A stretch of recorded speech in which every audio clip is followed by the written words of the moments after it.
gümüş rengi denizin altında, mercanlarla kaplı görkemli bir krallıkta huzur vardı.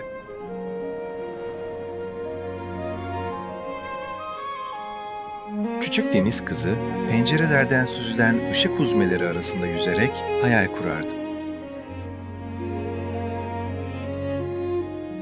Ablalarından farklı olarak suyun üzerindeki o gizemli dünyayı çok merak ediyordu.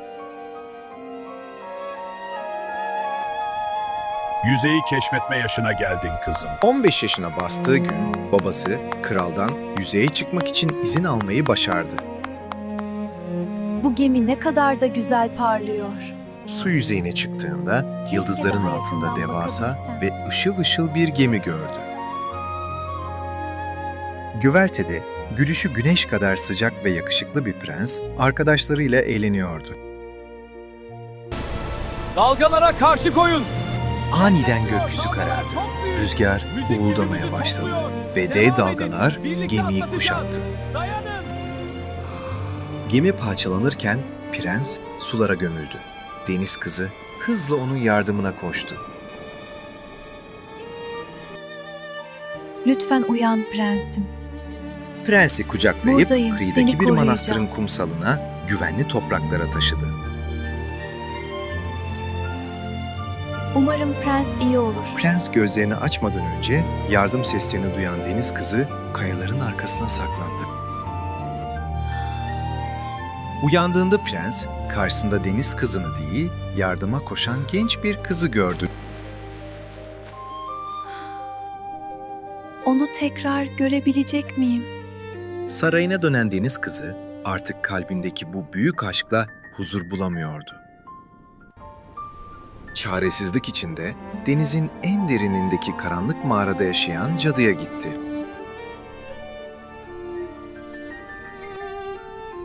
Sesin bundan sonra benim olacak. Cadı, insan bacakları karşılığında onun en değerli hazinesini, yani sesini istedi. Şartı ağırdı. Prens başkasıyla evlenirse deniz kızı köpük olup yok olacaktı. İksiri içen deniz kızı kıyıya çıktı. Bacakları vardı ama her adımında acı çekiyordu. Ne dediğini maalesef anlayamıyorum. Prens onu buldu ve sarayına götürdü. Fakat dilsiz kızın kim olduğunu anlayamadı. Günler geçti. Prens kıyıda gördüğü kızı kurtarıcısı sanarak onunla evlenmeye karar verdi. Kaderimi kabullenmeliyim Düğün gecesi artık. gemide büyük bir tören vardı. Deniz kızı kaderini bekleyerek denize baktı ve içinden düşündü. Güneş doğarken köpüğe dönüşeceği sırada ablaları aniden suyun yüzüne çıktılar. "Saçlarımızı cadıya verdik ama bir hançer değil, sesini geri getirdik," dediler. "Bu sedef istiridyeyi kır ve sesini serbest bırak. Hakikat ancak seninle duyulur." Deniz kızı istiridyeyi güverteye vurdu ve bir anda o eşsiz ezgi havaya yayıldı. Sesi geminin her köşesinde çınlarken prens fırtınalı geceyi hatırlayıp ona kaldı. O kadar mutluyum ki. Prens ona koştu. Bu anı Deniz asla kızı artık unutmayacağım. konuşabiliyordu Sonsuza ve kadar "Ben seni- geldim," diyebildi. Gerçek aşkın ve hakikatin gücü deniz cadısının uğursuz büyüsünü paramparça etti. Deniz kızı köpeğe dönüşmedi. Artık sesi ve ruhuyla sevgilisinin Masmavi yanındaydı. derinliklerden kalbinin sesine geldim.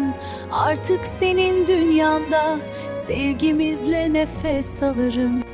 Deniz krallığı ve insan Bu anı dünyası asla unutmayacağım. bu saf sesin etrafında ebedi bir barışla birleşti. Gerçek sevgi sadece fedakarlık değil, kendi öz sesini bulma cesaretidir. Hakikat dilsiz kalsa da bir gün kalbin en derininden fışkırarak yolunu bulur.